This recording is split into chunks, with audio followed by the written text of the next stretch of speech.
And now shifting focus to another war, the Israeli army has released a video showing strikes on Hezbollah targets in Lebanon as fears of an all-out war grew. The U.S. aircraft carrier Abraham Lincoln entered West Asia waters as tensions remain high over Iran's threat to retaliate against Israel. This as U.S. President Joe Biden pushed Israeli Prime Minister Benjamin Netanyahu to reach a ceasefire deal with Hamas in Gaza. Biden also updated Netanyahu on U.S.'s efforts to support Israel's defense against threats from Iran and its proxy groups. The White House has said that U.S. President stressed the urgency of reaching a deal during the call. Vice President Kamala Harris also took part in the call that came hours after U.S. Secretary of State Antony Blinken wrapped the tour of West Asia. Meanwhile, Israel released a video showing that they said are the strikes in Lebanon. The Israeli army said that it targeted Hezbollah military structures in response to a rocket attack. The attacks came after Hezbollah said it had fired Katyusha rockets at an Israeli military logistics site in Golan Heights. It also fired a swarm of drones on military posts in northern Israel, about 22 kilometers from the Lebanese border. This in retaliation to earlier Israeli airstrikes in the Bekaa area. The U.S. Central Command said that a second U.S. Navy aircraft carrier, the USS Abraham Lincoln, arrived in West Asia.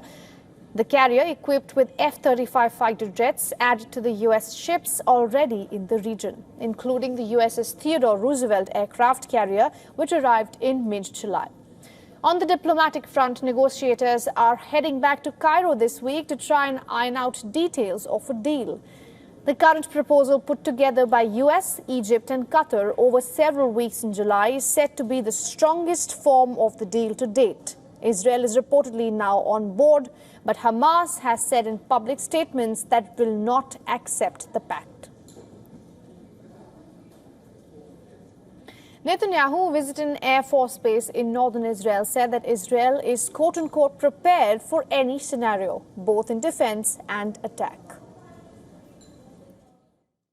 I am here at the Air Force Base to closely monitor our preparations against threats both near and far. We are prepared for any scenario, both in defense and attack.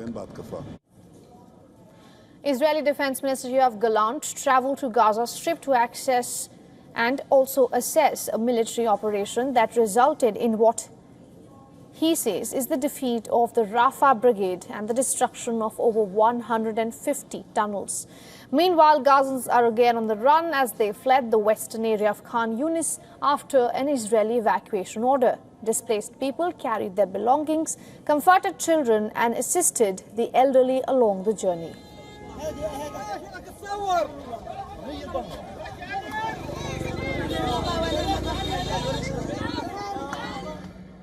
Death is more merciful in this country. We were displaced 20 times. I swear to God our houses and tents were struck. They do not want us to live. Oh God, they even do not want us to enjoy our life.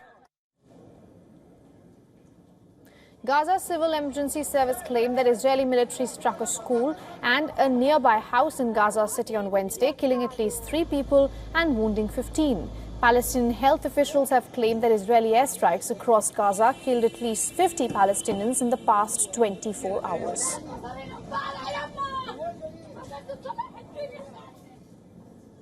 Now, our correspondent Jody Cohen has more on this.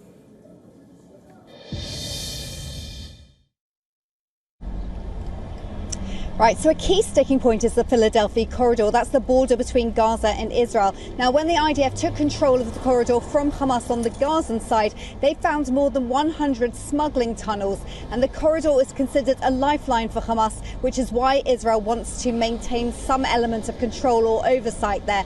Now, a second sticking point is the Netzarim corridor.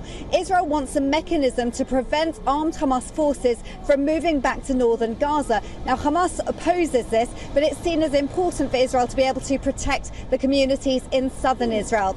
Now, the deal would also mean only some of the 109 hostages would be released in the first phase of the deal. Hamas reportedly wants to release dead hostages, and Israel wants living hostages released, prioritising children, the sick and the elderly. So it remains to be seen what happens with these talks, which are resuming on Thursday.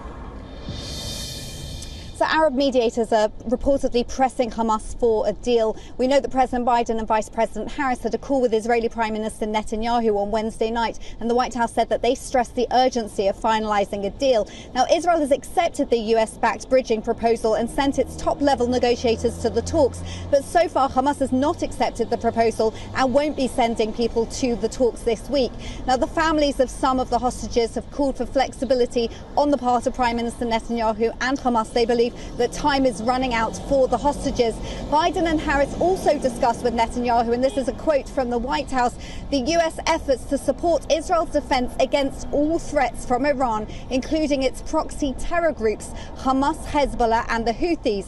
The US military also said that the USS Abraham Lincoln aircraft carrier and accompanying destroyers have arrived in West Asia, and Israel's Security Cabinet is meeting on Thursday as efforts to reach a hostage truce deal appear to falter, and as Israel remains on alert for a potential major strike by Iran and Hezbollah. For all the latest news, download the WION app and subscribe to our YouTube channel.